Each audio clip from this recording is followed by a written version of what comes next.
Total passengers బస్సులో 39 మంది పెద్దవాళ్ళు, 4 చిన్నవాళ్ళు, 2 అన్ఐడెంటిఫైడ్ ఉన్నారు. ఈ అన్ఐడెంటిఫైడ్ కూడా ఏంటంటే ఆరామ్ గారు అని చెప్పి చౌరాస్దా దగ్గర 2 కూడా ఎక్కడం జరిగింది. అందులో ఒకరు దిగిపోయారు, ఒకరు ఉన్నారు అందులో. సో తర్వాత మనకి సర్వైవర్స్ చూసుకుంటే మాక్సిమం మంటలు చెరలేగానే డ్రైవర్, ఎక్స్ట్రా డ్రైవర్ వచ్చి కొంచెం వెనకాతల ఉన్న ఎగ్జిట్ డోర్ ని కొంచెం బలంగా పగలగొట్టడం, తర్వాత వీళ్ళందరూ కూడా కొంచెం చాలా మంది రెస్క్యూ ఆపరేషన్స్ చేసుకుని వాళ్ళగా కొంతమంది బయటకు కూడా రావడం జరిగింది. అలా చూసుకుంటే 23 మంది అడల్ట్స్, 2 పిల్లలు, 2 డ్రైవర్స్, ఓవరాల్ గా 27 మంది మనము వాళ్ళు యాక్సిడెంట్ నుంచి తప్పించుకోగలిగారు, సురక్షితంగా బయటపడిన వాళ్ళు. అదేవిధంగా ఈ రోజు ఇందులోని ఇంజూర్డ్ పర్సన్స్ లోని సుమారుగా 9 మంది ట్రీట్మెంట్ లో ఉన్నారు. అందులోని అందరూ కూడా స్టేబుల్ గా ఉన్నారు. అందులో 6గురిలో ఒక 3కి ఫ్రాక్చర్స్ అయినాయి. వాళ్ళందరూ కూడా మన జీజీహెచ్ హాస్పిటల్లో ఉన్నారు.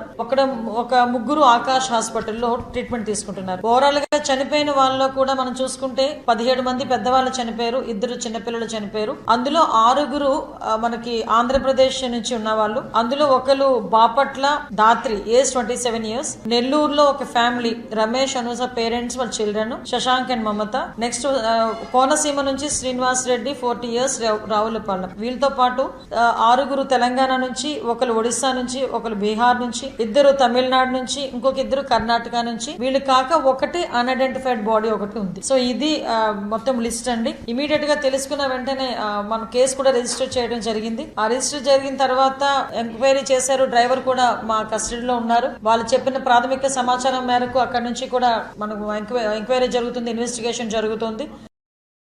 Download ShareChat.